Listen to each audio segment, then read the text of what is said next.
Pero en estos últimos tiempos han estado apareciendo muchas casas de cambios digitales. Pero hubo una que dio el primer paso. Creo que ya saben a cuál me estoy refiriendo. Él es emprendedor y cofundador de Cambista, también de Flip, de My Good Week, y es inversionista ángel en varios negocios más. Es creador de contenido de negocios. Recientemente llegó a los 100.000 seguidores en Instagram y él siempre habla de negocios, inversiones y productividad. También ha sido reconocido por Bloomberg como uno de los 100 innovadores más destacados de Latinoamérica en 2021. Y un dato no menor, hace poco ha sacado su podcast Emprende Brothers con Explora Producciones. Así que sin mayor preámbulo, un aplauso para Daniel y por favor, Cristian y Daniel, acompáñenos para empezar el conversatorio.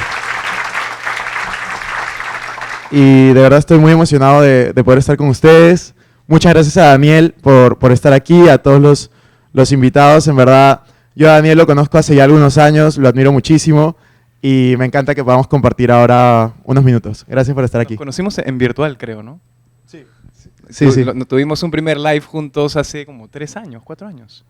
No, me acabo de acordar, no nos conocimos virtual, nos conocimos en las oficinas de la empresa donde trabajaba, ¿te acuerdas? Creo que sí o no. No estoy seguro, ya no me acuerdo de ese momento.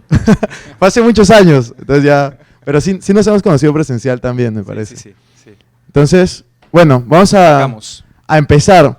Conversemos un poco de tu historia como emprendedor, Daniel. Cuéntanos tu historia porque yo creo que es súper interesante de todos los cambios que han habido en tu vida, las etapas que has pasado. Empecé con múltiples carreras distintas, me iba cambiando después del colegio, administración, comunicaciones. Me fui de viaje a la sierra del Perú, a Brurillo, a un lugar en Puno, una zona muy alta, y ahí me da este bichito cuando uno tiene 17, 18 años de querer cambiar el mundo, ¿no? Y me metí para ser sacerdote en ese momento. Estudié teología, filosofía, 5 años de mi vida. En el proceso dentro de la universidad emprendo con grandes amigos Cambista. Luego el negocio empieza a crecer, pasan 5 años, 4 años y decido empezar a mí me gusta mucho el tema de los negocios, en general leer bastante. De hecho, el hábito de lectura me lo generó estudiar filosofía y teología. Estuve mucho tiempo en crisis en ese momento en que volvía. Y de ahí, cuando ya quería empezar a compartir lo que había vivido, esperaba decir, oye, voy a tener no sé, cuando venda Cambista, empezaré a contar la historia, pues, ¿no? Y mi esposa, la que le terminé para ser cura, me dijo, no, oye, lo más valioso es que compartas el día a día, ¿no? Y dije, pucha, sí, tienes razón, creo que eso es lo más bonito, ¿no? Y empezamos a compartir contenido. Hay 3 preguntas en mi vida que creo que es como que van cada vez más profundo, ¿no? Una es qué es lo que realmente me apasiona, 2, qué es lo que soy hábil en general, y 3, qué es lo que necesita el mundo, ¿no? Y esas 3 cosas han ido como profundizándose en mi vida y en ese sentido he ido invirtiendo y emprendiendo en otras cosas, ¿no? Ahora estoy como cofundador de Flip, que es una plataforma que te permite invertir en fondos mutuos digitalmente. También tengo My Good Week, que es una plataforma que está recién incipiente y me emociona mucho, que es para traquear los hábitos. Y también he invertido en una startup que se llama Tiendada para que puedas crear tu tienda virtual para emprendedores gratis. Perdón, me la reí. No, está increíble la historia, me parece sorprendente todo lo que estás haciendo ahora. Y cuéntame un poco, cuando empezaste a emprender, ¿cuáles eran tus mayores temores? ¿Qué era lo que te impedía tal vez tomar esa decisión? No solamente la de crear contenido como lo contaste, sino al momento de empezar Cambista. Me imagino que tenías otras posibilidades, buscar un trabajo, etcétera. ¿Por qué tú decidiste emprender y qué dificultades tenías y cómo las superaste? En verdad, para mí emprender, o sea, no tenía tanto miedo porque era la mejor opción que tenía. Yo estaba en la universidad y me decían el eterno practicante, ¿no? Porque yo había vuelto a los 23 y empecé a trabajar, o sea, empecé a tratar de decir, oye, ¿en qué voy a trabajar? Yo soy comunicador, empecé a leer algunos libros de community manager, empecé a trabajar en agencias, manejar algunas marcas, pero me quedaba pues como practicante in eternum, pues, y me faltaban 4 años para terminar la universidad. Y es en ese punto en donde yo me cuestiono y digo, pucha, o sea, si sigo así, como que va a pasar 10, 15 años para cumplir algo de metas que tengo, como comprarme, no sé, un depa, o como tener una familia, formar una familia, comprarme, no sé, un carro, lo que sea. Y en ese punto fue que digo, en verdad me desespera tener que seguir un plan o un paradigma de que tienes que terminar la universidad, luego de ser practicante, luego ser analista, luego coordinador, luego jefe, luego iba a pasar 10 años. Y dije, pucha, quiero emprender. De hecho, empecé con otra idea, antes de Cambista, que era como un Uber de lavados de autos, se llamaba Lavandeando, pero ya estaba con este mood de emprender, y ahí es donde veo que él me cuenta un poco el problema que había tenido con trayendo los dólares y cambiar. Y yo le dije, pucha, yo estoy alineado en que hay que digitalizar un servicio, vamos por ahí. ¿Cómo le llamamos a la vaina? Pucha, Cambista con K, pues, ¿no? Y salió. Así fue, en verdad. Nadie, ni él ni yo, teníamos idea de cómo ganaba plata un cambista, no teníamos idea del mercado en general, ninguno de los dos era economista, pero empezamos a preguntar. Cuando nosotros dos corremos tabla, es mi mejor amigo, y subíamos de Miraflores, y había un montón de cambistas, justo los habían sacado de San Isidro. Y ahí es donde les empezamos a preguntar, oye, ¿cómo ganas plata? ¿No? ¿Cómo es el negocio? Un poco, cuéntanos ahora el tema de cómo llevas, o sea, porque yo te sigo, veo el contenido que creas. ¿Cómo es que tú llevas la vida de emprendedor, de padre, de esposo y de, bueno, correr tabla, hacer deporte? O sea, cuéntanos un poco cómo es que te organizas, porque yo sé que tú tienes, justo el otro día hablábamos, Dani y yo somos muy distintos en eso. Tú tienes todas las herramientas tecnológicas y yo le decía a Daniel como, sí, yo tengo mi agenda de papel, por eso todos tienen una agenda, un lapicero ahí. Sí, yo creo que sería una aplicación, ¿no? Un QR o algo así en una conferencia contigo. Cuéntanos un poco, ¿cómo te organizas? ¿Cómo son tus hábitos de productividad? ¿Y cómo logras todo lo que estás haciendo? Sí, de hecho es un reto, ¿no? O sea, me apasiona el tema de la productividad, pero la verdad es que todavía, o sea, siempre cuando uno quiere hacer el balance, siempre se desbalancea en el camino, es normal, ¿no?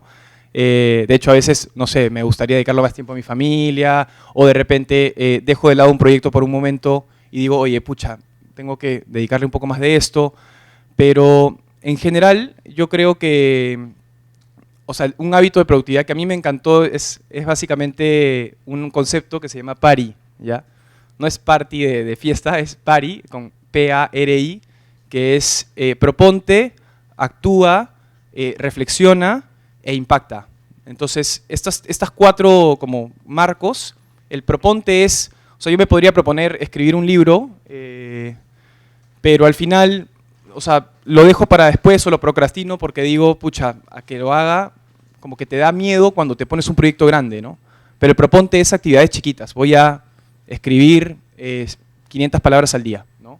Empiezas a ponerte metas chiquitas, luego actúas, me agendo mucho en mi calendario las cosas que voy a hacer, trato de agendarme la actividad más importante o como que una cosa nomás.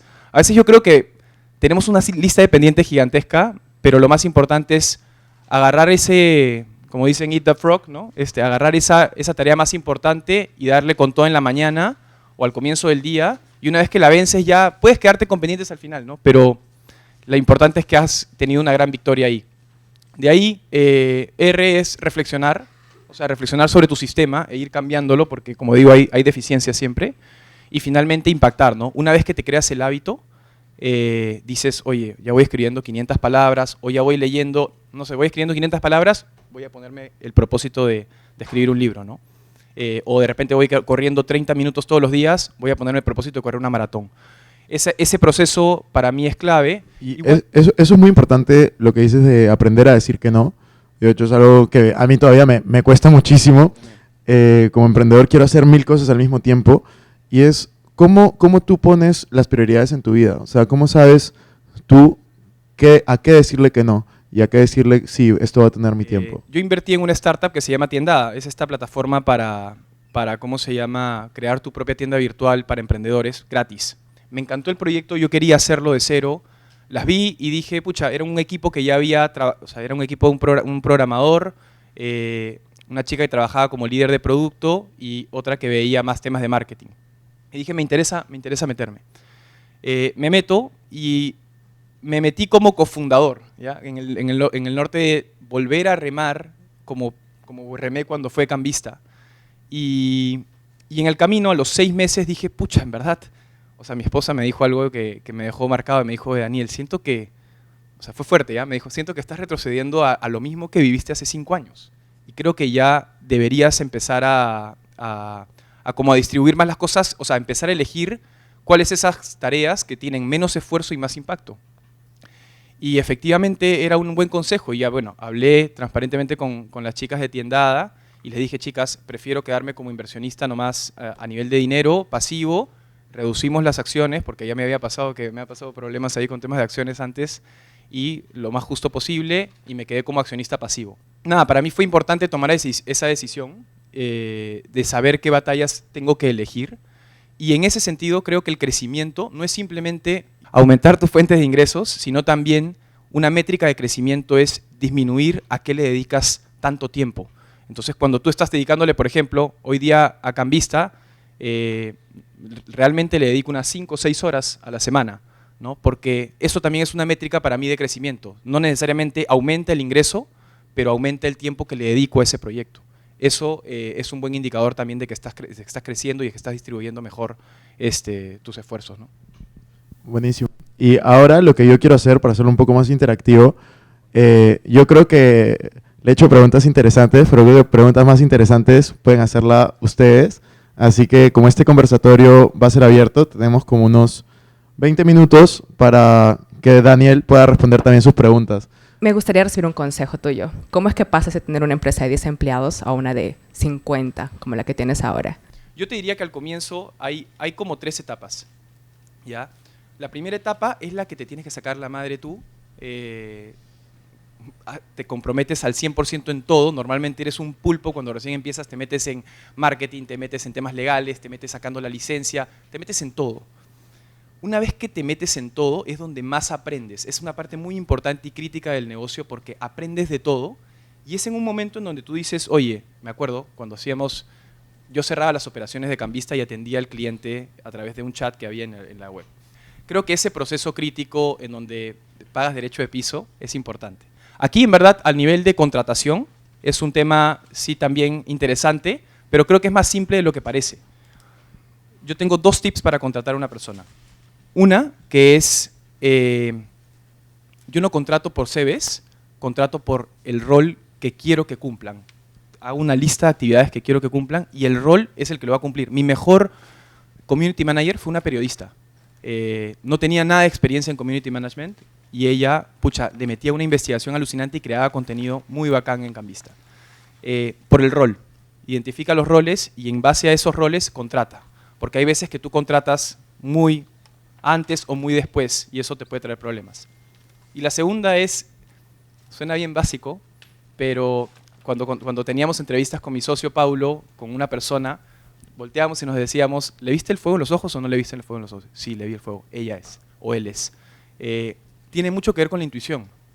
Uno siente cuando hace fit y cuando uno emprende, como tú estás comprometido con la cultura y sabes qué cultura quieres formar, vas a darte cuenta, vas a intuir quién hace fit con esa cultura. Y eso es muy importante para contratar. Y esas son las personas, cuando teníamos esas conversaciones, son las personas que se quedaban más tiempo con nosotros. Y crecían un montón. De hecho, el que empezó a cerrar operaciones en Cambista, hoy es el gerente de operaciones. Y fue así como lo elegimos, ¿no? Y de ahí llega un punto en el que ya contrataste, tienes tu sistema y creo que tienes que setear las metas más importantes del negocio. Si tú tienes claro las metas más importantes del negocio, vas a saber, y acá viene la parte que decía anteriormente, tú tienes que, el mejor CEO es aquel, algo lo decía Carlos Rodríguez Pastor, el gerente general de Interbank, el mejor gerente es aquel que se puede ir de vacaciones y no sientes que se va de vacaciones. Tu trabajo es ser lo más prescindible posible. Entonces tú tienes que simplemente ayudar a la gente a hacer mejor su trabajo. Si tú tienes las métricas claras, vas a empezar a verlas en la semana y a esas métricas, cuando hay algo, cuando ves que se está quedando sin gasolina algo, oye, ¿qué hacemos para ir al grifo? ¿Cómo llegamos al grifo? Y empiezas a meterte en eso. Pero es de tal manera tú puedes empezar a sacar tu tiempo y hacerlo para cosas mucho más de impacto, de alto impacto, ¿no? Y mi pregunta es, ¿cómo hacer para contagiar la pasión por tu emprendimiento a tus socios cuando no están en la misma sintonía? O sea, antes de que te asocies, yo diría un paso antes. una de las cosas más importantes como socios es siempre poner las cosas en la mesa. Y el peor error que puedes cometer es no hablar de las cosas incómodas. Ponlas sobre la mesa antes de asociarte. Oye, ¿qué planes tienes para...? Yo cometí el error. O sea, yo me asocié con una persona que se iba a su MBA a otro país. Era una persona es una persona súper capa, leída, sabe del tema, nos iba a aportar muchísimo valor. De hecho, hicimos la distribución de porcentaje de los socios en base a, y aquí fue un error, en base a la experiencia que esa persona tenía también. Entonces, por la experiencia, pero una cosa es la experiencia, pero otra cosa es la experiencia que le dedicas al negocio, ¿no? Y no le dedicaba tiempo al negocio. Y esa persona después se fue a su MBA, entonces fue nuestra culpa, porque no hablamos, ya después se solucionó, en el tiempo, se solucionó, hablamos de un esquema de vesting y fue perdiendo porcentaje, pero sí es importante que esas cosas incómodas, oye, te vas a ir a un MBA, ¿qué planes con esto? ¿Qué quieres con esto en un futuro, de acá a 5 años? ¿Cómo lo ves? ¿Te apasiona esta vaina que haces o tu plan es volver a trabajar en una empresa? Pongan los temas, o sea, ¿cuánto quieres ganar en esta vaina? ¿Cuánto tiempo estás dispuesto a esperar sin ninguna ganancia? Todos esos temas incómodos, sácalos rápido. La otra es, como le digo, así como con la gente, el tema del propósito de por qué lo haces, ¿no? Tú también, cuando conseguíamos socios nuevos para un proyecto nuevo, uno tiene que ser vendedor también, ¿no? Y tienes que empezar a convencer con ese por qué estás haciendo las cosas. Y por ahí es donde la gente socio dice, oye, ya, me importa un bledo ganar $1 o $1 con esta vaina ahorita, pero estoy contigo. Cierro con la pregunta con la que empecé, y creo que, o sea, el camino de emprender es un camino bien interior, o sea, es bien profundo hacia ti, que resuelve estas 3 preguntas. ¿Qué es lo que realmente no te gusta, no te apasiona? Porque la pasión es un output, así como decía output-input, la pasión es un resultado de algo que tiene sentido para ti, de algo que realmente te hace feliz y luego ya eso te apasiona. Porque la pasión por sí misma no puede resistir nada, no es que un día estás hecho leña, no estás nada apasionado, no estás sin ganas, pero hay un sentido que te mueve. Ese sentido es importante, uno, tenerlo. 2, la habilidad en algo. Puedes empezar con algo siendo hábil. No sé, una persona vi ayer que le gustan los niños y empezó en chiquito en el parque, estimulación temprana para niños. Y empezó, porque es algo donde ella es hábil y le gusta además. Y 3, ¿dónde es donde tú vas a aportarle más valor al mundo? Esas 3 cosas, esas 3 preguntas para mí, pucha, siguen como que generando novedad en mi vida. Y cada estadio va a ser distinto. Entonces, respóndanlas ustedes por sí mismos, ¿no? Muchas gracias, Daniel.